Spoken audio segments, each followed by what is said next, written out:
Okay, just wait for people to go and come in. Let me put on speaker.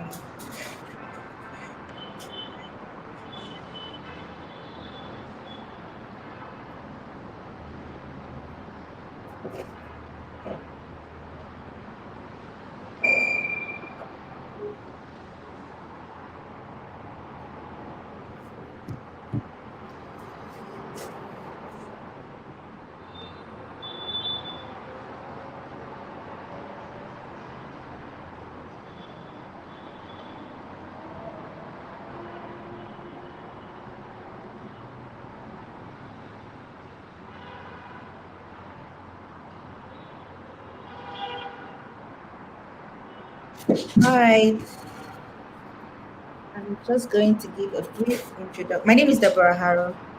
I am a team here at Inspire, and I'll be hosting today's session.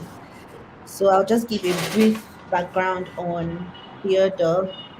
Um, can you guys come? Am I audible? Hello, am I audible, Theodore? Yeah, yeah, very well, very well. Okay, okay, Yeah. okay, great. So, all right, Theodore is the team lead at NHub and has been team lead there for over 10 years. He has championed conversation around entrepreneurship and innovation, the growth of tech ecosystem and policy shaping. He's inspired and supported a generation of tech entrepreneurs cutting across the northern region at Nigeria. And after his university degree, he grew from being a computer scientist into an entrepreneur, which has guided him into joining NHub in an attempt to build tech founders and tech driven startups and deepen the entrepreneurial culture among the youth. He has since been active in the areas of mentoring, the design of tech products, and the commercialization of innovations, and the emergence of new entrepreneurs. So, the other will be taking us today for on operations management for startups. And yes, I hope you guys enjoy. Thank you very much. Reda, you have the floor. Thank you, Deborah. Nice to have you. So, guys, good afternoon. Um, Thank you for joining us again. I like to appreciate Inspire Hub for putting up this event. The value, honestly, the value of what you eventually leave this program with is much. So I'd advise that you just be very serious, just listen carefully, and then just learn. And one of the things we do as startups is learning. We learn every day, and every opportunity we see that we can learn, we grab it, and we all see a sense of seriousness. So thank you. I welcome you once again. We're going to be looking at the introduction to operations management for startups. Yeah, so what do you mean by operations or operations management? What do you mean? I mean, it's very simple. It's just basically how um, making sure that all the different parts or the different components um, involved in business work well together. So whoever is running business operations in a startup ensures that everything come together, to work and then provide value, efficiently. So, um, so there are very three basic components. You have the people, you have the products, and you have the processes. So I'll tell you, I'll give you an example before we um, move further.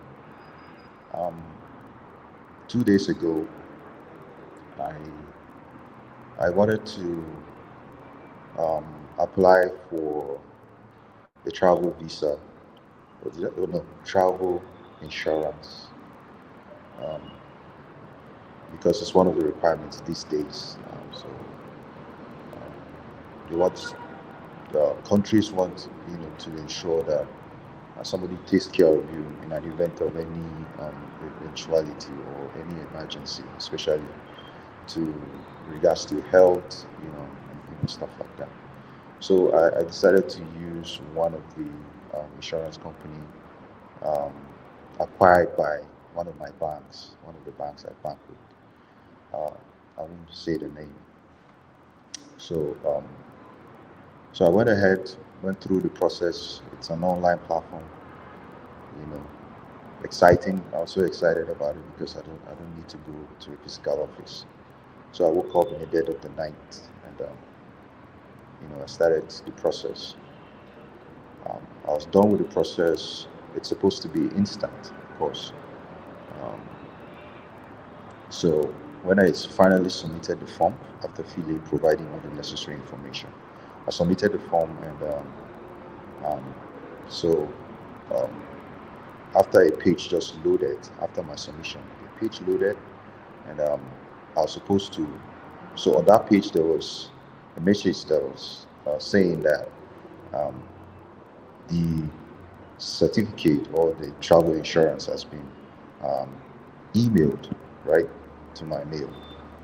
Um, then there's a link appeared on that same page saying that I could also download directly on that page. So I tried to download on that page. It just fizzled away. I just didn't know what happened. It just fizzled away. I just couldn't understand what happened. Uh, okay, fine. And I went back to my mail. I said, okay, fine, okay, yeah, of course, it's going to be in my mail.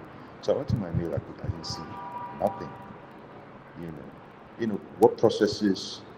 Um, with my background in tech, right? Uh, I I I tend to just imagine what happens at the back end. Every process, I just imagine what happens in the background, how the codes are being designed, how the functions are, all those tasks, happening and the processes. I just imagine them all in my head. So I, so I went back to my email and I didn't see Jack, and and and I was wondering. I mean, do I have to go? So what happens now? A paid money has been paid, and stuff like that. You know how stuff like that can happen. And I was like, hey, I hope I will not do not I won't experience delay. So already I'm agitated. I'm wondering whether this works or not. Then it occurred to me that I could quickly send an email, right, to customer care. I looked at it because when I first signed up, they reached out to me via email telling me, hey, just to follow up, which is a very fantastic process. Um, you know, this is all part of operations. I've never been there. It's my first time. They have to ensure my experience and my journey is sweet so that I can keep coming back, or I can also um, um, make referrals. These are some of that's how it works. So I wrote an email immediately. I think around 2 or 3 a.m. about about that time.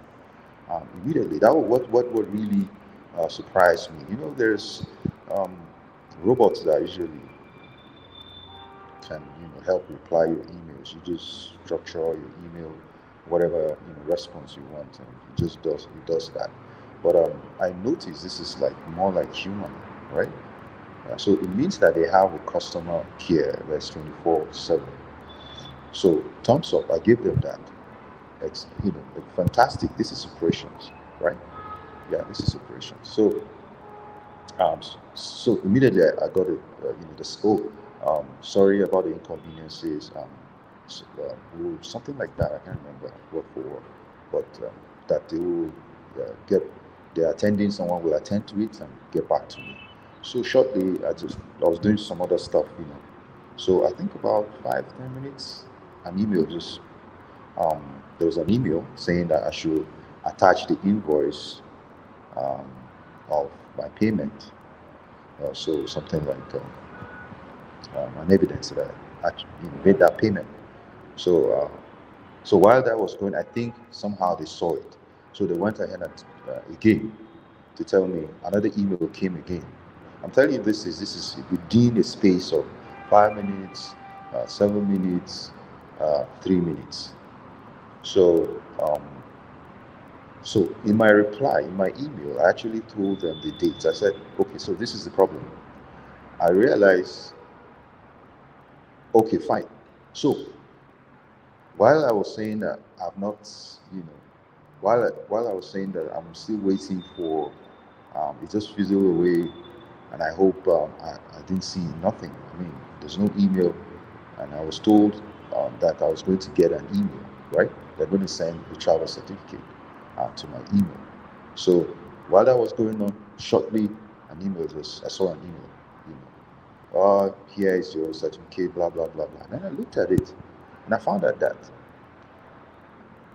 I applied for my travel insurance. I applied for um, from the 8th to about the 15th of October. So, but what I saw captured immediately, it captured 3rd, right?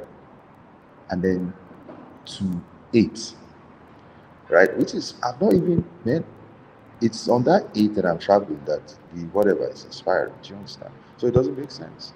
So I was wondering. So I now wrote an email immediately that same night, within that hour. I was like, I mean, come on. I filled, this is what I filled on the form you provided. I mean, what's happening? Is it that, I mean, if this is really automated, then there's no business. We don't have any business, you know, having these issues because if it's automated, the error is, I mean, zero. The error tolerance is zero. I mean, it just does what it is. So I began to imagine human error. So at that point, I just know that it's not 100% automated, that process. Because if it's 100% automated, that is not the kind of error I'll experience. Probably it's going to be different. So I now realize that somebody gets it from the back end, right? And fits it on a form online. And then just attach whatever and just attach it and send it to me as an email. So I understand that not all processes should be automated. Probably at that point, this is the best they can do, due to certain, experiences or whatever. But they want, at that point, someone has to handle it. So that is where the human error came in. This is process. This is operations, right? So I now, send another email, you know, expressing my displeasure because after this first mistake, and then this second one, and this one is even crazy because I remember what I applied for. Eight to I'm spending just 1 week in that country, so I don't need anything extra. So I mean, come on. So they now apologize. Okay, I'm sorry for the inconveniences, blah blah blah. And then after 5 7 minutes or so, they're about no 10 10 20 minutes, I think. Then I saw an email. This time around, it came correct. With the details, the way I wanted it, the way I supplied it, So awesome. I mean, so now, what I'm trying to say to you right now is, yes, there was an error, but they were quick at it. Now, from the product itself, the system, to the human, to the processes, you see how it is very, very crucial. The human, right? Which is the people who are driving the value your, your startup is providing, right? That offer of value. These guys have to be at the top of their game because you don't want to lose me next time. What happens in these phases is you see a new person, right? A new customer, a potential customer. It's not enough for the person to come back. The experience, the journey, right, matters, right? So if the experience is not nice, the chances of me not coming back is very, very high, and probably I'll do a bad PR, right? Because I'll say, hey, man, these guys. If I hear somebody Somebody asking me probably, hey man, I want to do this stuff. Travel insurance and all that. Well, do you know anybody, any insurance company that? I will not mention these guys. I'll definitely not refer them there because of my experience. But what I like about the experience is that I watched keenly how they went, they responded, they were swift at it, they responded in time and corrected those errors. And at the end of the day, I was happy.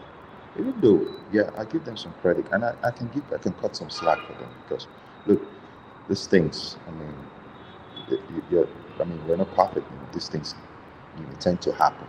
But what matters is how fast you respond to some of those things. So quickly, they addressed that, and I was, happy about that. So this is what happens usually in all the process, in all the quest, in all the pursuit of trying to provide, you know, ensure you deliver your service to your customers, you offer value to your customers. It goes through all those processes. It involves people and the product itself. So when I saw the final product at the end of the day, I was excited and I forgot about it. So what I don't know right now is whether I'll go back there or I'll give them a bad PR. I don't know about that. I don't know about that honestly. But well, I might give them I might not give them a bad PR. You know, I might possibly just refer them next time, or I might even come back next time. Yeah. So thank you for that listening for that little story. So company stages affect operations. For instance, you're a startup, probably in your early stage, pre-seed, um, your stage affects your operations. At that point, you are still a small company, trying to, let's even say you are trying to achieve so problem solution fit. Let's say you're even there, then, or you are trying to achieve product market fit. These are two stages, trust me, very far apart. In fact, most companies die at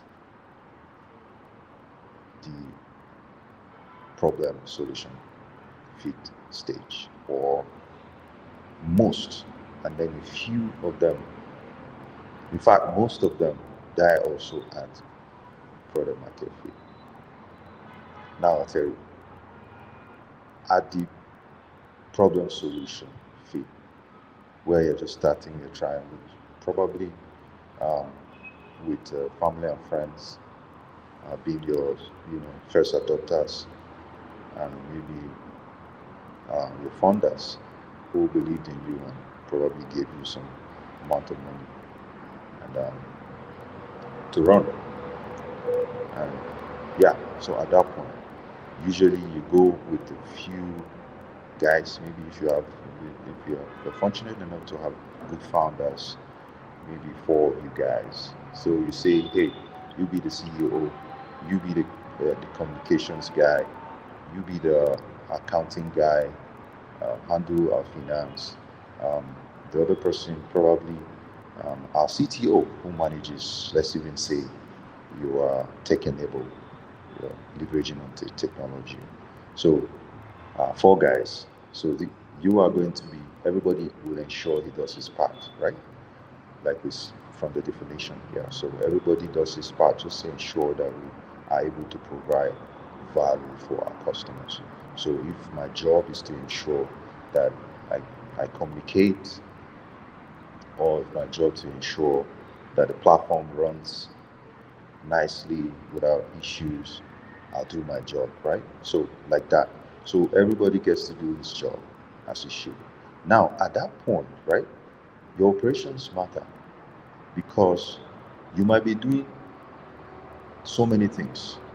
One person might be doing something. One person might be even doing the distribution guide or the marketing or even the the salesperson, somebody might just take up these three, right, roles. Somebody might do other things. You might get your hands dirty because at that point you don't even have enough to pay yourselves than having other people to join you. So these are some of the things that tend to happen at that level.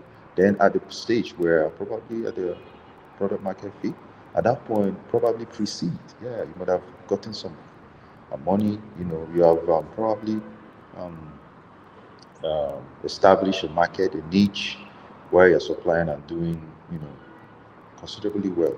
At that point, all the departments have to be manned by one person who will be accountable or responsible at the end of the day, providing reports, and all that. In case you have stakeholders who probably your investors or some people who have invested for equity or whatever.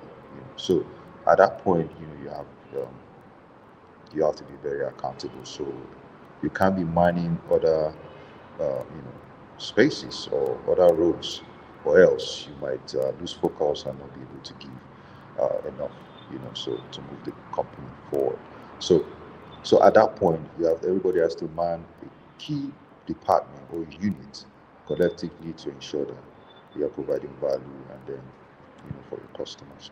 So that's where it happens. So at that stage, two things happen: the size and also uh, the stage. Yeah, the stage and the size, usually will affect, the scope of the operational rules. Yeah. So, um, yeah. So, at the most basic level, you will be stopping the wheel falling off the bus, so everyone else can concentrate on building the product. At that point, yeah.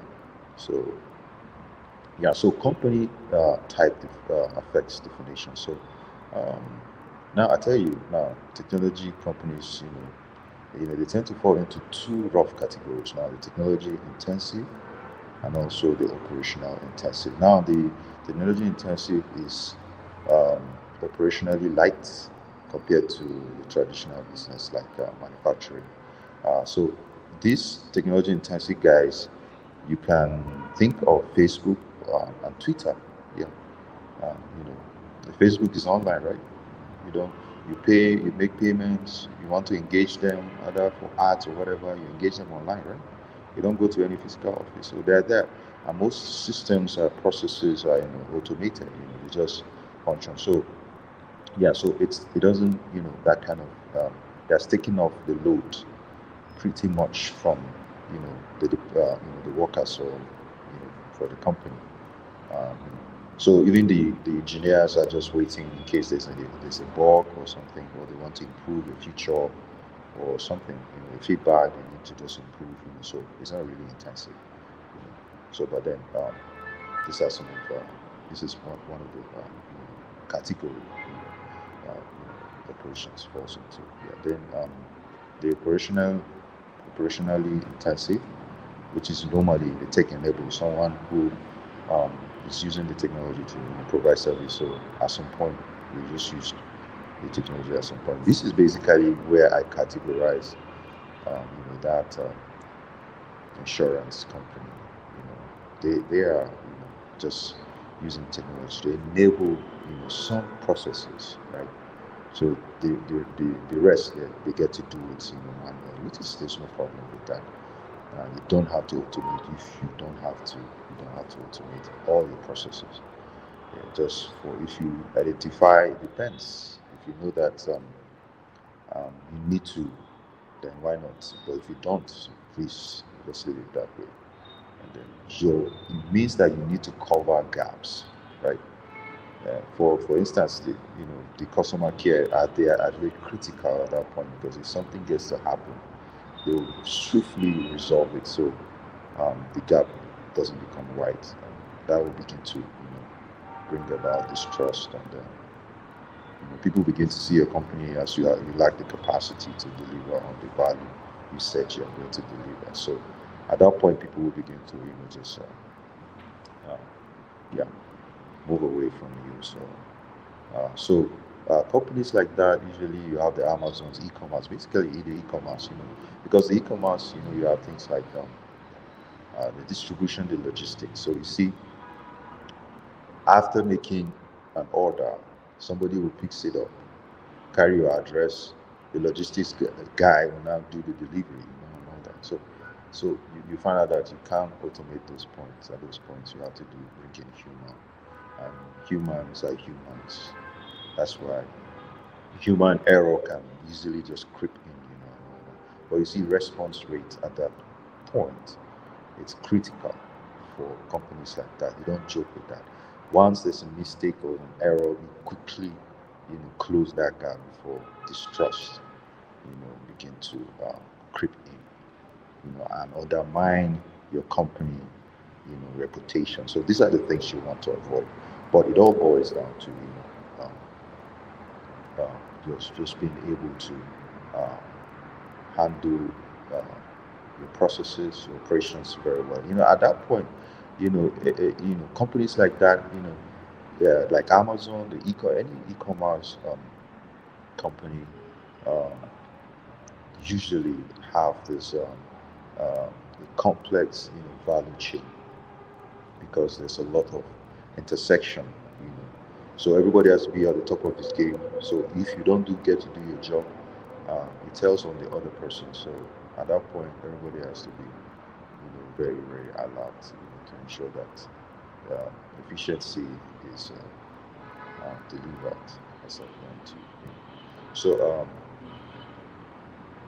yeah, so that's that for that. So we have the basic components, key components of operations management. Um, we have usually the process design, which is mostly about the process. We talked about process. You have to design a seamless um, process. Most times, especially if you are dealing with intensive um, technology-enabled company, whoever is designing your algorithm to ensure the processes do not, have loopholes, or do not get to just to perform at the optimal level, has to be very, very creative about it. So your processes, come in as a when to, just get the job done. Whatever task that's being engaged gets done and run, as it should. And capacity planning, you have to plan your capacity properly. For instance, yeah, I don't know if all of you understand or know Zobo, right?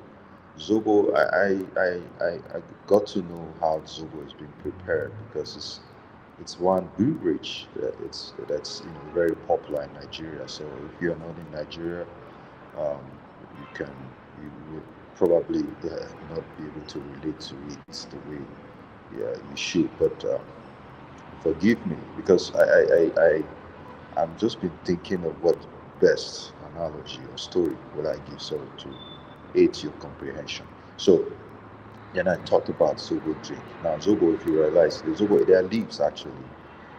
Those leaves, usually you buy the leaves when they are dry. You just buy them, and then you boil them, and then you add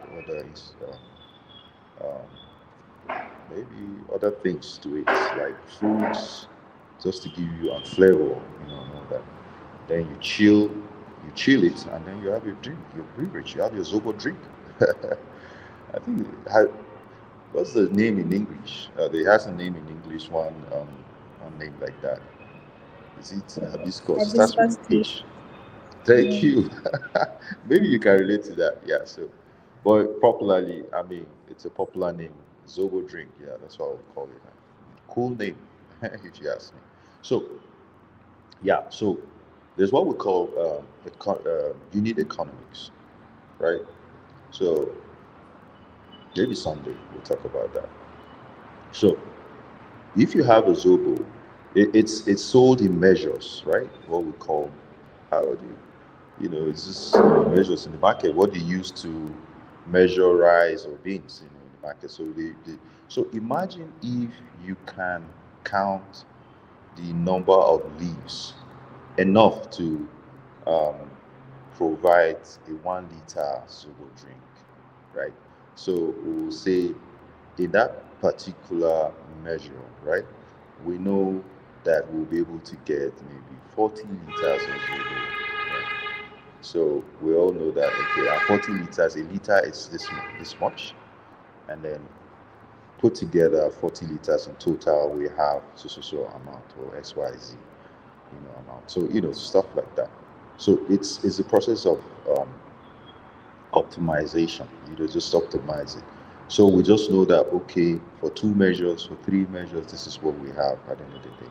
So we know the capacity, right? Enough to give us so liter. So those things go into unit economics goes into part of planning. We just know, okay, that this is what will give us so amount of or so liter uh, liters of Zobo. So inventory management very critical. You don't want your stock to go out. So especially when you are in the e-commerce space. If I place an order for 3 pieces of shoes or 3 pairs of shoes, all right, and then probably you have only one.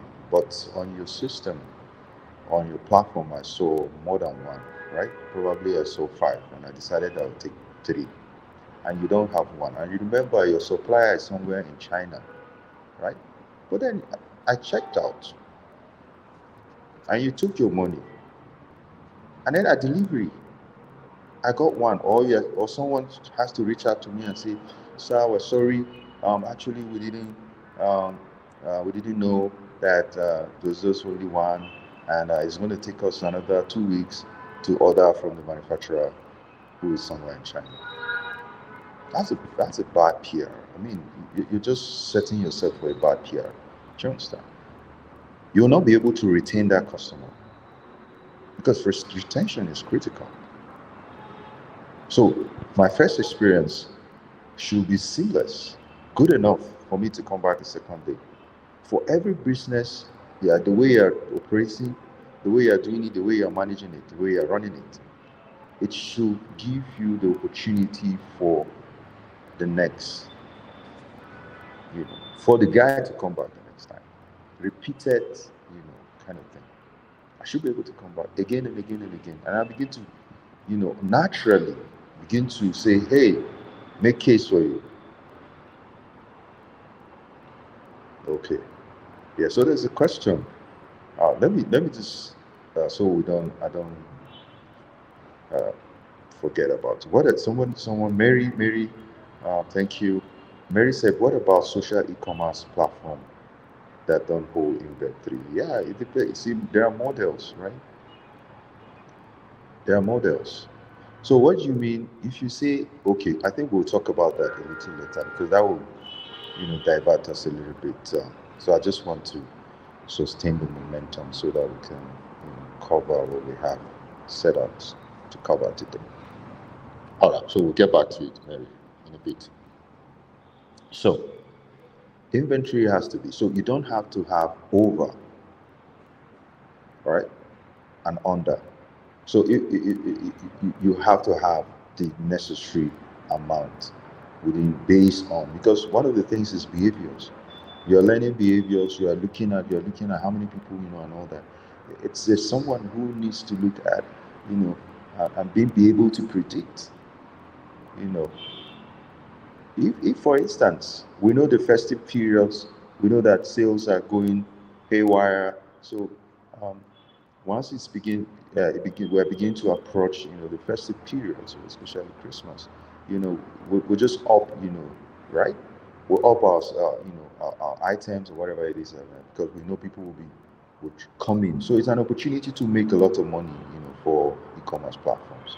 So we'll just increase because so it's behavior. You understand the times and seasons. You just but you can't do that in January, right? You just because people have spent so much and they're just trying to pick up with life, right? These are the things.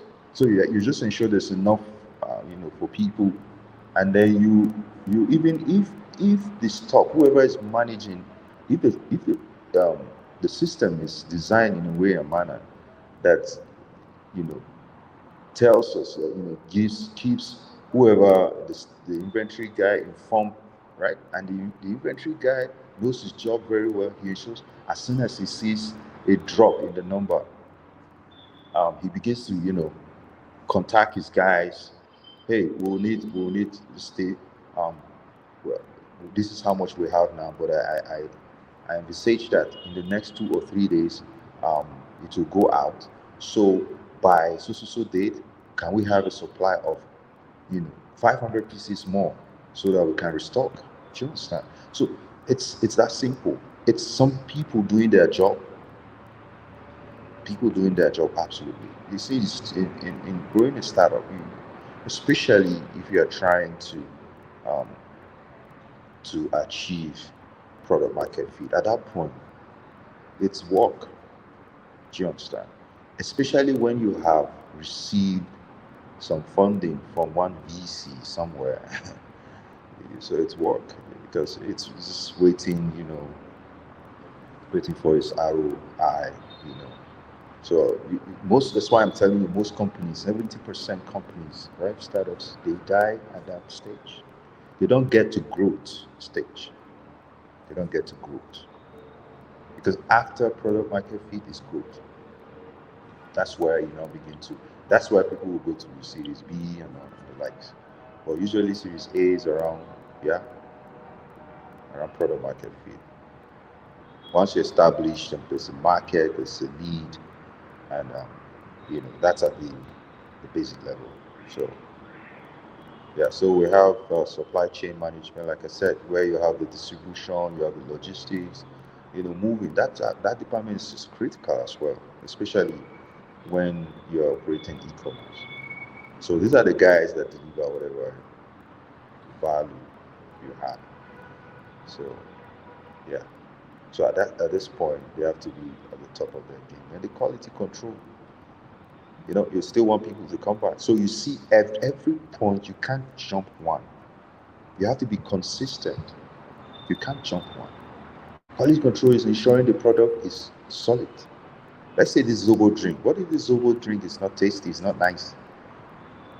If it's not nice, you don't even have to imagine it. I'll never come back. So who it checks to ensure that we have the right amount of quantity of the Zobo and wherever other condiments or other components that make up the Zobo. Somebody has to ensure there's the right amount. So you don't cut corners. Hey man, let's make some extra money. You're going to kill your business. Trust me. While other people, your competitors, are trying to better, to up their game, you are trying to minimize to. I mean, do you know what you're doing? So, quality control is critical. You have to ensure your customers get the best value for their money, so they keep coming. Period. Period. So, benefits of effective operations management. You have the, of course, improve efficiency and productivity. You just ensure that you are very efficient and very, very productive. And then cost savings through optimized processes. You just kind of, help you save cost. So everything is done. So you don't have to be doing damage control. You're spending more money and all that. So imagine um, if you send a shoe size that's not what the customer requested for or asked for. The tendency of, so you're going to spend more on logistics, right? So you're going to come and pick it up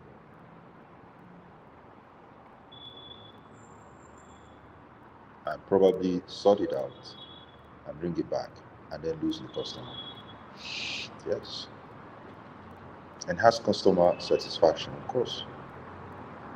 Those things will help you to enhance satisfaction. So if I'm satisfied with your services, your stuff, original, oh man, I love these guys. What their stuff are original. I mean, not like the other guy. They're solid, they're original. I mean, I love them. These are the testimonies. These are the testimonials, right?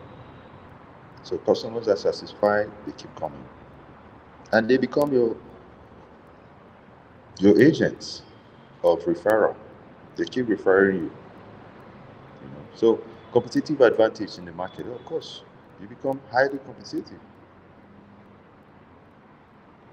While people are canceling your competitors, you are staying strong in that position because you are giving customers satisfaction and value.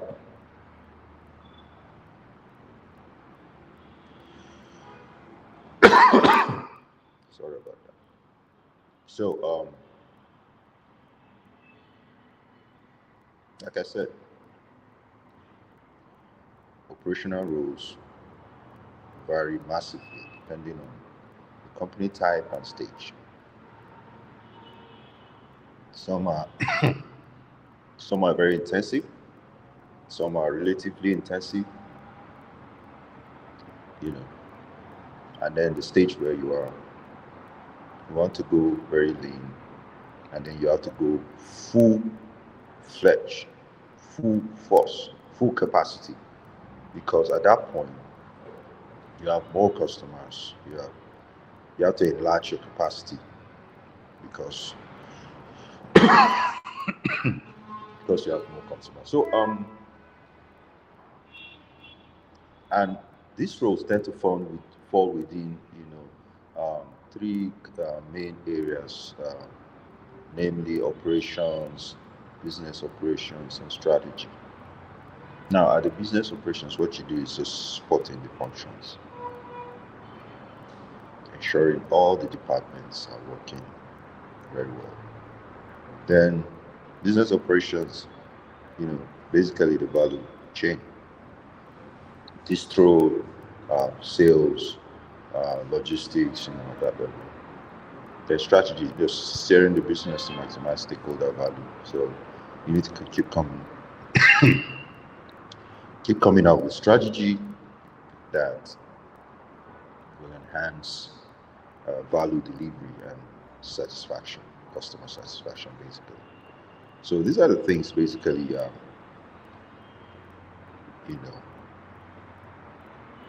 that involves operations, and management, for startups. I mean, so I'll give you a story. When we started as a hub way back in 2016, we started with we understood these things. In fact, maybe because we don't have a big budget, but we knew that we needed to do where, how they call it, several caps, many caps.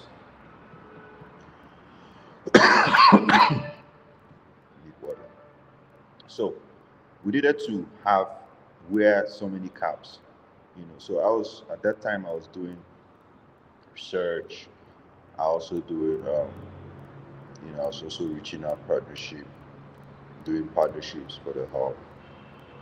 I was also involved in technical, events, things like meetups, hackathons, stuff like that. So I was doing that alone, but other people were doing other things too, doing what do you call it, maintenance and all that. Somebody takes care of the chairs, somebody ensures places kept clean. So like that, we're just doing so many things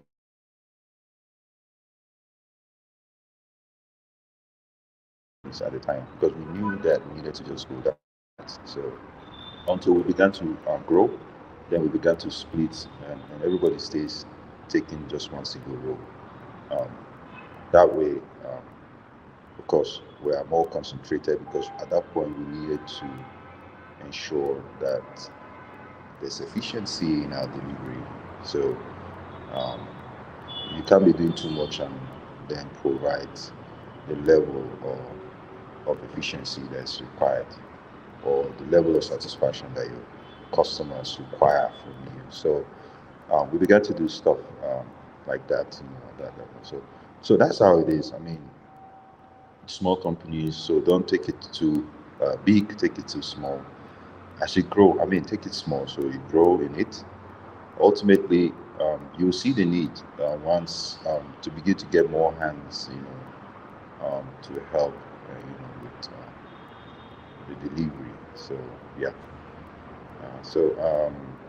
Okay. So thank you. That's that for the presentation. So I'll just allow room for questions. So we'll now begin to address, some of these questions. So are there questions? Okay. First, let's try to address the first question. So so what do you mean if you say social e-commerce? What do you mean by that?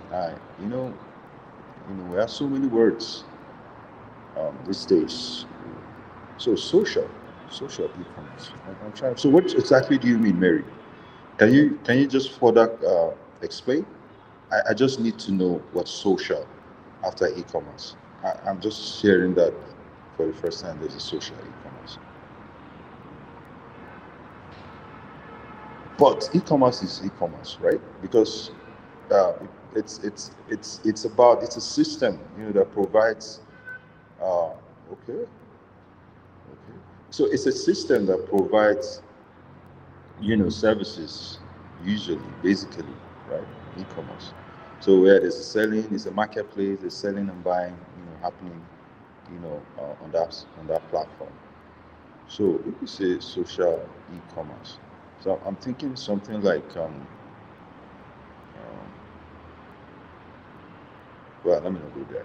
But then inventory is critical. Whatever, it's a marketplace, of course. People, there's buying and selling happening. There's buying and selling happening. So I should be able to buy, and then you know, and then I should be able to sell effortlessly without issues. So inventory is what ensures that whatever I'm buying, I get to have it. If I'm buying 10 pieces, I should have 10 pieces. I bought for 10 pieces because I check out and I pay before I even get it, because those things, uh, it operates on trust. You know that you check out, you pay, right? And you wait. They'll tell you it's whatever will arrive in 3 days, and you patiently wait because you trust they will deliver it. There used to be two models to it, right? Models. There used to be two models: uh, payment on delivery, and so they stopped payment on delivery, so you pay before it gets delivered. You know, it was a model, just to gain trust. So eventually, but that model is long gone. It's old now. So people are doing, just pay and it gets delivered to you. So yeah, uh, so that's how I see it. I mean, except I don't know. Yeah. So yeah, are there questions? No, so it's time for questions, please. Let's do this. Let's do this. My goodness, like people can like, oh, co-interact, socially, it's quite people. Oh, okay. Yeah, yeah, yeah. Okay.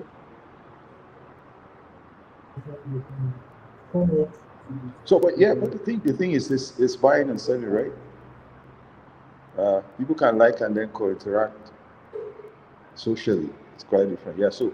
Um, so what kind of things? I'd like to know what exactly people buy and sell on that platform. It's critical, so we can address it properly. Because if there's buying and selling, inventory matters. So because if I should be able, the purpose of inventory is to know you have, it's just a stock, right? Because they pull those things. So for instance, they'll just say on the system, it kind of keeps record also. If we have 50 pieces of, let's say, uh, hand blower, right? So people keep buying, it keeps dropping, right? right? So somebody's responsible to check in, whether they have it in the store or not. And he will now place order, to restock. That's the essence of inventory. I don't know if I'm making any sense. But then that's the essence. So you ensure that somebody whose job is just to ensure he does restocking. So he checks, call the suppliers, ensure we have more. So it doesn't go out before it gets replenished. If it goes out before, there's going to be a problem. So what if I want to buy 10 and we just have only 2? Who is losing? You are losing. Because the essence is to keep making money. Except if you don't have VCs on your neck. So you don't have to allow yourself to go out of stock. But at every opportunity is opportunity to make money.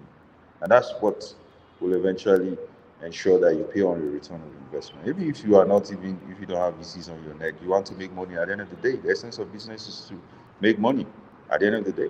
Except you're a charity organization, yeah. So restocking is critical for e-commerce business. That's what drives it. And it takes good operations management. Yeah. So any question? Please let's ask questions. I wanted this to be very interactive, but yes, of course.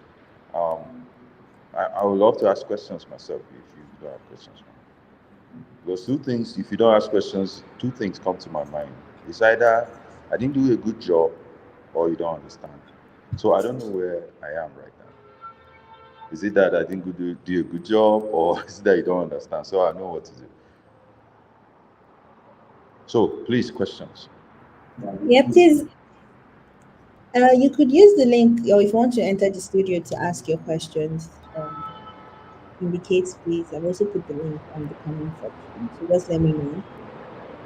I think she maybe dropped another comment here, but business is I saw the second one. I think I addressed okay, it. Yes. okay, all right. Yeah. So yeah, if you have any questions, on management for startups, or thank you.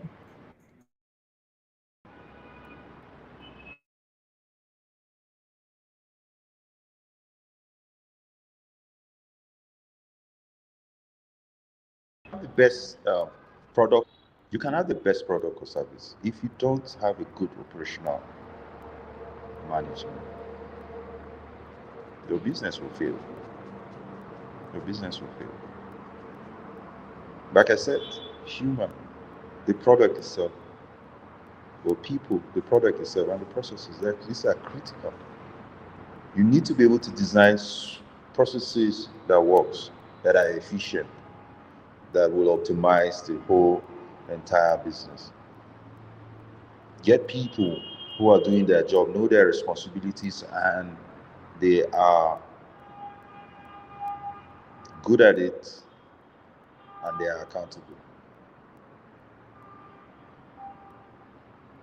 And then the product itself, it has to be top notch. It has to be good. It has to deliver that value you said it will deliver. There's no 2 ways about it. That's the only way you make it. That's the only way you can really grow and beat your competitors. Every day, if you know how much goes into um, these departments, into operations, a chunk of the budget goes into operations management. Just to There's a ensure. question from Joy.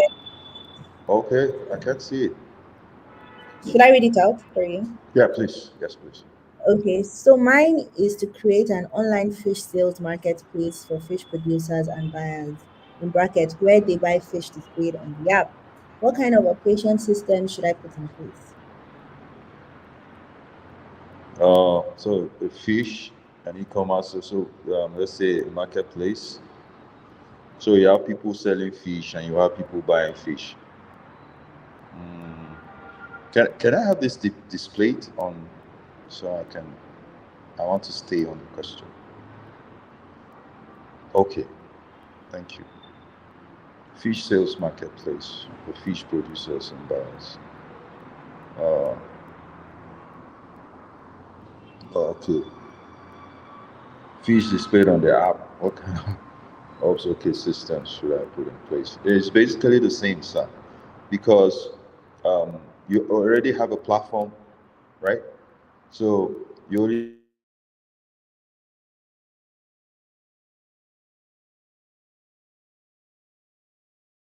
platform. Then you're going to ensure, which is you're going to ensure the. It means you have to have videos, you have to have pictures, right, of the kind of fish. So fish are in types, right? So you have to identify if it's catfish, it's tilapia, all different kinds of fishes, right? You have just like the regular e-commerce platforms operate. Basically, you have pictures, right? HD pictures, right? And the type, that particular type of fish, it operates, almost the same, in the same way and manner. So your people who are providing the fish, so you need to have inventory as well. It works. So I don't know how you measure fish. Is it in kilos? Yeah. So some people buy fish in kilo, right? Or in kilos. So if I want to buy 1 kilo or 2 kilo, you told me that you have 100 kilos of that particular fish. So it keeps dropping. You're, you're partnering with the sellers.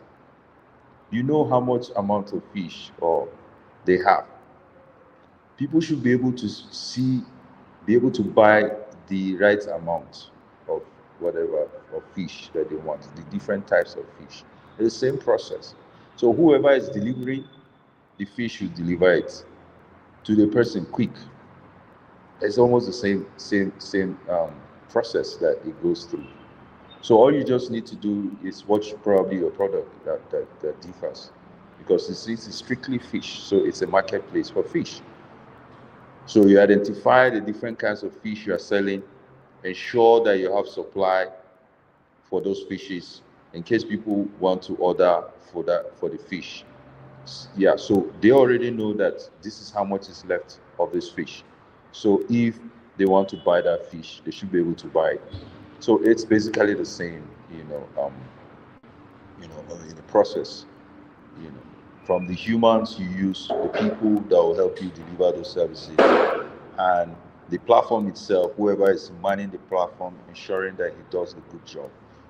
So when the stocks are, and whoever is taking your stock officer or whoever, and then so basically that's how it works. So yeah, it's the same thing, sir.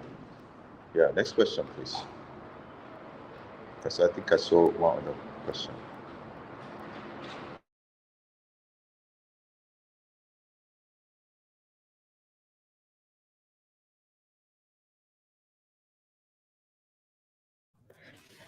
All right, thank you, Theodore. Any more questions? We had to create the platform. It's an idea, actually. Okay, Fred is saying it's actually just an idea. He's yet to create the platform. Um, all right. Any more questions?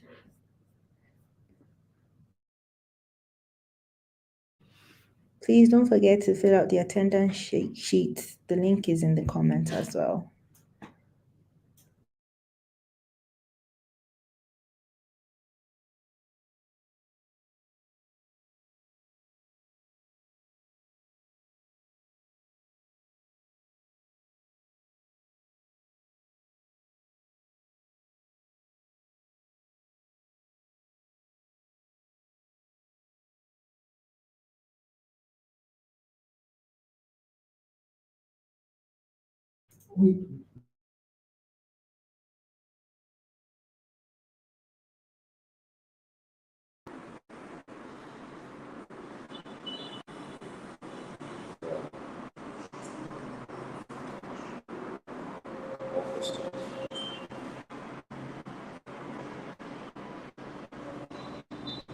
Okay, in the absence of questions, I just want to remind everyone to please fill out the attendance sheet. Now, this might be the period of insightful session today. definitely learned something about operations management, especially for startups. So thank you so much, Theodore. And please fill out the attendance sheet and we'll see you in the next session. Thank you very, very much, Theodore.